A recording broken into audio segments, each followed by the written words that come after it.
18 horas con 11 minutos, estamos de regreso aquí en Noticias 24. Conmoción mundial existe por la muerte del ex primer ministro de Japón, Shinzo Abe, quien fue asesinado a tiros mientras daba un discurso en la ciudad de Nara. Para hablar sobre este tema nos acompaña Juan Pablo Sims, docente e investigador del Centro de Estudios de Relaciones Internacionales de la Universidad del Desarrollo. Pablo, muchas gracias por acompañarnos aquí en Canal 24 Horas. Buenas tardes. Buenas tardes, Marco. Primero, Pablo, quisiera conocer el contexto en el que se genera este ataque que finalmente causa la muerte horas después del ex primer ministro de Japón, Shinzo Abe. Él estaba pronunciando un discurso en el marco de la campaña electoral de cara a las elecciones parlamentarias de este domingo y fue atacado por una persona que acusó que Shinzo Abe pertenecería a una organización de la que no se conocen mayores detalles. La misma policía dudaba de si esta organización que acusaba el atacante existía o no. Y respecto a esto mismo, quisiera conocer cuál es el contexto en el que se genera este ataque y también precisar que este es un país que no acostumbra a vivir episodios de violencia política como el que ocurrió durante esta mañana. Sí, mira, aquí lo importante entender es lo siguiente. Shinzo Abe, ex primer ministro, él sigue siendo una política, porque él renunció en 2020 por problemas de salud, pero él sigue siendo una política clave, un político muy importante dentro de lo que es el Partido Liberal Democrático, que es lo que llevan al gobierno. Nosotros tenemos que va a haber una elección el domingo, ¿ya? Donde se renueva parte de la Cámara Alta. Y en ese contexto tenemos que esta persona, que es un ex miembro de las Fuerzas de Autodefensa, lo ataca con lo que conoceríamos en Chile como un arma hechiza, ¿ya? Entonces lo ataca, pero esto es totalmente fuera de lo común. Pareciera ser que cuando nosotros leemos esta noticia está en el contexto de otra violencia de armas en otras partes del mundo, sobre todo en Estados Unidos, que estamos ya, por desgracia, acostumbrados a ver ese tipo de noticias. Bueno, en Japón eso no es común. En 2021 hubo solamente una muerte por armas de fuego. Es un país que tiene un fuertísimo control a las armas. Y sin ir más lejos, un dato interesante, Tokio, la ciudad más grande del mundo, que tiene alrededor de cerca de 40 millones de habitantes, según el The Economist, es la quinta, por favor, contexto, quinta ciudad más segura del mundo. Una ciudad de 40 millones de habitantes. Entonces, no es común. Esto se escapa, no es la primera vez que ha habido violencia de armas hacia políticos en Japón, pero sin lugar a dudas esto es algo que nos tomó por sorpresa. Ahora, ¿cómo podemos interpretar la motivación que tiene la persona que finalmente ataca y causa la muerte después de un par de horas de Shinzo Abe, considerando lo que mencionábamos al principio? Él acusaba que pertenecía a una organización específica, una organización que la policía tampoco sabe si existe o no. ¿Cuáles son las dudas que existen al respecto? Me imagino que son muchísimas, considerando los elementos que tú nos mencionabas, Pablo, que Japón no es un país que tenga costumbre de episodios de violencia política y que también cuenta con una regulación de armas muy, muy estricta. Si uno se remonta, por ejemplo, a las imágenes que conocimos durante la mañana de este viernes, incluso los propios escoltas aparentemente no se les veía tampoco que tuvieran armas en sus cuerpos, a su haber, para poder repeler quizás un ataque como el que finalmente ocurrió. No, efectivamente, a final de cuentas las estructuras de seguridad funcionan en base a el riesgo, ¿no es verdad? Entonces, por ejemplo, si tú estás en un país muy seguro como Japón o digamos, no sé, Noruega, al final los protocolos funcionan en base al riesgo. Y en ese sentido, dado que hay muy pocas armas y es un evento poco común, al final los protocolos de seguridad son un poco más laxos. Y en Japón es muy común que durante las campañas los políticos se acerquen a la gente, den discursos sin grandes cordones de seguridad, lo que obviamente abrió una oportunidad para esta persona. A ver, y yendo a la primera parte de tu pregunta, la verdad es que por ahora no tenemos detalles sobre las motivaciones. Él lo asocia con esta organización. No sabemos mucho. Lo que sí sabemos es que él es una persona que estuvo en las fuerzas de autodefensa de Japón. Recordemos que Japón no tiene un ejército como tal.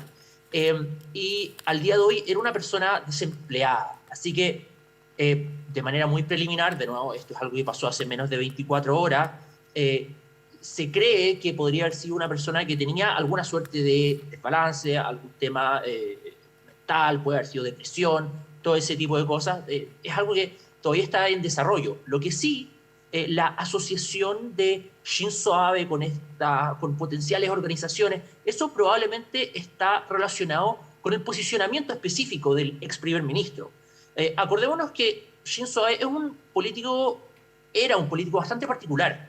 Era una persona pragmática, pero al mismo tiempo el líder de una facción sobre todo una facción asociada con el nacionalismo y con el patriotismo japonés, que trataba de cambiar el orden japonés de la post-Segunda Guerra Mundial.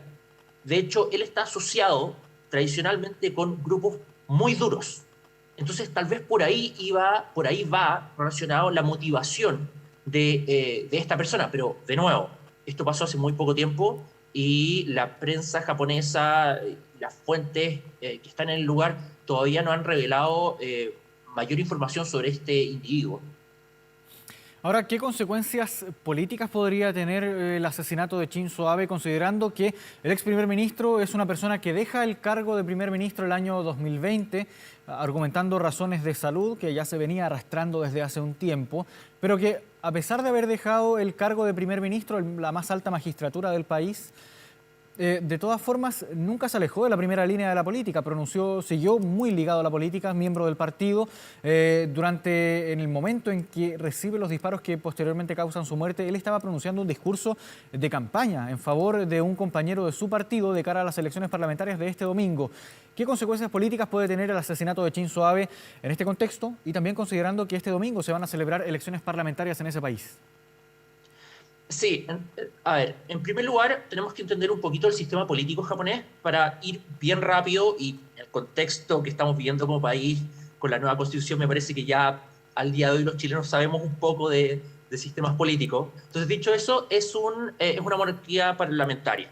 El domingo se vota un porcentaje de la Cámara Alta, que si bien la Cámara Alta no tiene los mismos poderes y no elige al primer ministro, sí es relevante, ¿ok? Eso es lo primero. Segundo, Shinzo Abe era miembro del Partido Liberal Democrático. El Partido Liberal Democrático no es un partidito solamente.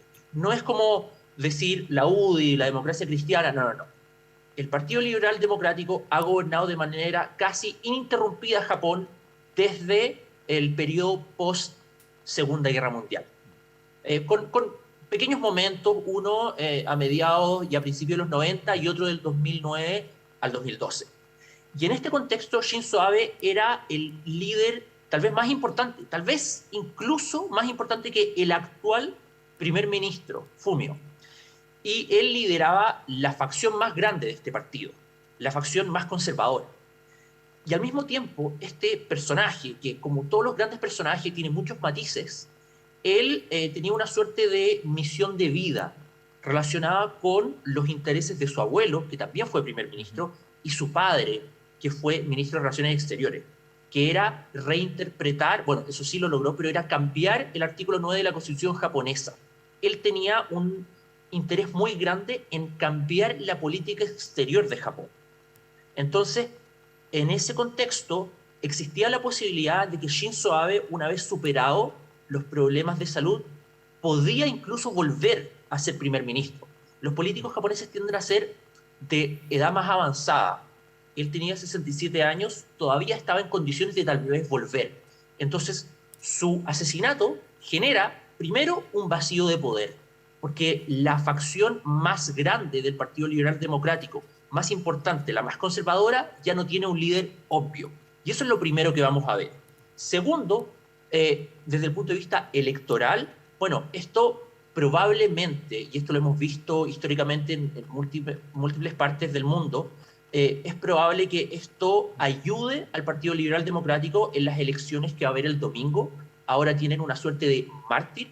Sin embargo, esto también hay que entenderlo de cara a las encuestas, y todas las encuestas habían arrojado de que el Partido Liberal Democrático incluso iba a expandir su mayoría en la Cámara Alta. Entonces, todo esto va en esa línea y yo creo que lo más importante que podríamos ver es un vacío de poder en esta facción importante dentro del partido mayoritario en Japón. Ahora hablemos de la figura de Shinzo Abe como, aparte de ex primer ministro de Japón, también como líder internacional. Sostuvo encuentros con diversos mandatarios a lo largo de sus 2 mandatos, principalmente el segundo, que probablemente fue donde pudo llevar a cabo mayoritariamente sus ideas a su ejecución dentro de la política en Japón, pero también en el exterior. Fue incluso presidente pro tempore del G20, tuvo diversos encuentros con mandatarios de Estados Unidos, Rusia, de diversos países. ¿Cuál es la relevancia de Shinzo Abe como líder internacional también? Brutal. Shinzo Abe es de esos personajes que, de nuevo, que tienen matices y que hay que leer mucho su obra para entenderlo. Porque por un lado, y esto es lo interesante, por un lado, de nuevo, como ya mencioné anteriormente, él era parte de esta facción más conservadora, más tradicional, que buscan muchas cosas asociadas con el nacionalismo. Pero al mismo tiempo, él fue un líder pragmático que se mantuvo en el poder más tiempo que ningún otro primer ministro en historia reciente de Japón. Y eso te habla de alguien que fue capaz de adaptarse. Entonces, a pesar de su base conservadora, él buscó revivir el TTP. Acordémonos que cuando Trump asume el poder, el TTP se veía muerto y Shinzo Abe fue uno de los que revivió el TPP. También promocionó un acuerdo de libre comercio con la Unión Europea. También mejoró las relaciones con China, pero al mismo tiempo que mejoró las relaciones con China, estrechó lazos de seguridad con Australia, India, Estados Unidos, entre otros. Entonces es un personaje complejo que al mismo tiempo que tenía este posicionamiento conservador, pudo ver más allá y pudo cruzar el río y promover políticas pragmáticas, lo que es sumamente interesante e internacionalmente él marca un antes y un después. Dentro de las cosas que también hizo, él promocionó una estrecha relación con Donald Trump. Recordemos que en esos años Trump estaba buscando una suerte de, no quiero decir revanchismo, pero él sí empezó a cobrarle la cuenta a los aliados. Y bueno, Japón salió muy bien parado de ese intercambio, que no le salió tan barato, por ejemplo, a Corea del Sur. Ahora, también una última pregunta, Pablo.